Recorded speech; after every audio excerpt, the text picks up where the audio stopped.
In today's video, I'm going to show you what is A/B testing and how to do it. My name is Damien and welcome to my video.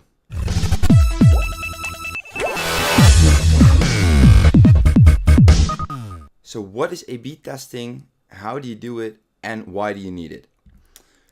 We'll start off with what is A/B testing. A/B testing basically means that if you have a website, for example, a form where you collect emails from people, you have a sales page, whatever, an A/B test basically means that you set up two different variants to test which of the versions is working better towards the goal that you want to achieve. So say that your goal is to get more sales. What you would do is you would make two different sales pages to test which one is actually making you more sales. If your goal is to make a bigger email list and you want to get more emails from the same page, you basically want to test how do you get more emails from the same amount of views. So what are some different things that you can test with A/B testing? So these are some examples. These are not all the examples there are, but you could test a landing page. So you send people to a page and you want to see which one is doing better in terms of sales, in terms of opt-ins for your emails. You can test the open rate on emails that you're sending, or the click rate of links that you put in emails or in blogs, for example. Another thing which is a little bit less common, but you can also test the time that people are on a specific page. Say, for example, you're a blogger, you want to test what kind of text is working better for the audience that you have. You could test different kind of structures in your blog posts. You can also test the cost per click. For example, say that you are running AdWord campaigns in Google. You could test two different ad sets to see which one is actually giving you a lower cost per click. And you can also test different things to see the return on investment. So for example, you could test the price of an item. You could increase the price to see if you get as many sales. Sometimes you even get more sales with a higher price. Or you could double your price, and if you see that you only get 50% less in sales, or a little bit less than that, you actually increase your return on investment.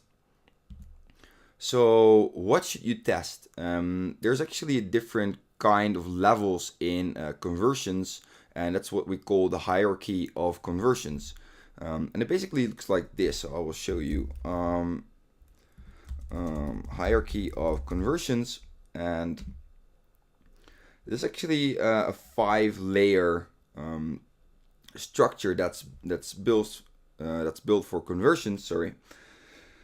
So level 1 is functional. This basically means that if someone is going to your page, that you get an error, or the page is not loading, or something like that. So it just doesn't work well. Obviously, this is something that you want to work in all cases. So it doesn't really make sense to test, right? Then you have accessible. So how accessible is your website, your page? Say, for example, that you have a website, but it's only optimized for desktop view. Now, that doesn't make a lot of sense either, because almost half the traffic, depending on what kind of niche that you're in, is from mobile. So you want to be making the pages accessible for emails, for mobile, for basically tablets, basically every source that people could be viewing in. Another kind is usable, which could be tested. So how usable is actually the web page? Like, can people scroll through it? Does everything add up? Do the functions work? Then we get intuitive. So basically, does everything make sense? For example, you want to buy something on a web shop. Do you first get like an information page? Do you then get a sales page? Then the order form? It all has to make sense for the user. And then the last thing is actually pervasive. So what that means is that you actually want to convince people to buy your product, or to opt into your email page, to click on the link. And most commonly, this is the thing that you actually test with A/B testing. So for example, you could test different kind of structures, colors. You want to make sure that the bottom 4 of every website are actually good, they work, they make sense. And then you can go to the last part where you actually want to test to make more sales. So what do you test? So you can test the call to action on a website. So for example, if you have a sales page, you could test the call to action that you have with buy now or order now or get it here, something like that. You can also test the colors. Could be the colors on the website, but also colors of the button. There's actually a lot of people that are really a fan of testing all the colors. And sometimes this makes a lot of sense, and sometimes it doesn't really make too much sense. There are also a lot of articles on like this color is expressing this and this color is expressing that. So you should go for this color if you want to have more trust or something like that. But that doesn't always make sense because, for example, say that your site is completely in green. Now, if you would say that green would be like, I don't know, let's take an example of green is like a very trusted color for nature products, for natural products. If you have a green website, it doesn't make too much sense to make all your buttons green as well, including your buy button, because you don't actually notice the button too easily. So it would make sense to make it another color, but you don't just make it green because that basically is the best fit for your target group. Another thing that you can test is the opt-in fields. So depending on what information you want, this is more specifically for emails. You could test that you get only an email, which is usually one of the highest converting because people just fill in their email, click on submit or go or something like that, and then they're in. But you could also test different fields. So you can test the name field, a phone number field. There's actually a lot of things. Usually less is better here as well, but you can also just test it yourself. Then you can also test text on a website. One of the examples is like a headline that you have or a sub paragraph that you have. Or you could even test a complete different structure on your page. So you can switch paragraphs around and just test around with that. Then some of the best practices in A/B testing. So what you basically want is you want to determine your goal first. So is your goal to get more clicks on your link? Is it a higher open rate? Be sure that you actually have a very specific goal in mind before you start testing. Now make sure that you only make one single change. So it really depends on what kind of stage you're in.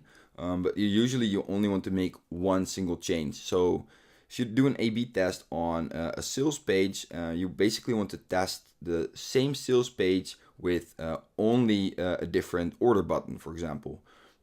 It doesn't make sense to make a complete new sales page because you can't really verify what is working or what isn't. Obviously, if you're in kind of a starting position or you're rebranding your whole website, it does make sense to get a new complete layout for your sales page, but usually you only want to change one single thing.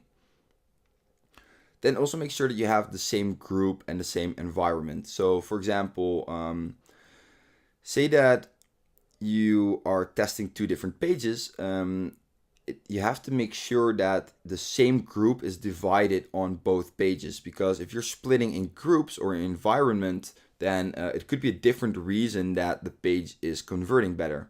For example, if you're A/B testing a headline and one headline is only shown to all the men and only one is shown to all the women, it could be that one of the headlines is better for one of the other groups.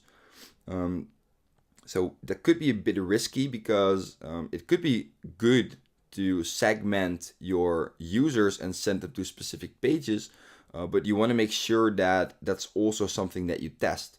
So you can test different groups as well, but then don't change the pages, right? You don't want to show two pages to two different groups because then you might think that one page is better, but it's only better working because the group is different, which is not what you want to test.